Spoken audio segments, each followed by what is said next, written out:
Millions of dollars are going to the University of Missouri to help train early childhood educators about social emotional development. Joe McLean explains how researchers want to help Missouri's next generation grow.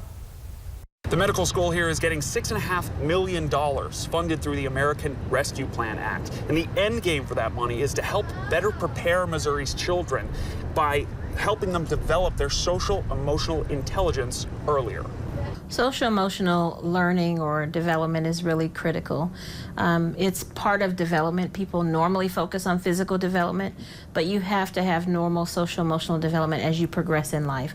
Some of those things include engaging with others, social skills. Dr. Lane Young-Walker and Julie Allen head the University of Missouri School of Medicine's Center for Excellence in Child Well-Being, which put together a 3-hour interactive program to be distributed to more than 5,000 Missouri daycare and preschool workers over the next year. The material takes staff members through how to teach children about interacting with others, how to develop interpersonal communication skills, and how to respond and regulate emotions when they get upset. This piece is really about what to do if an issue has been identified, and so how to handle challenging behaviors, how to handle struggles with children.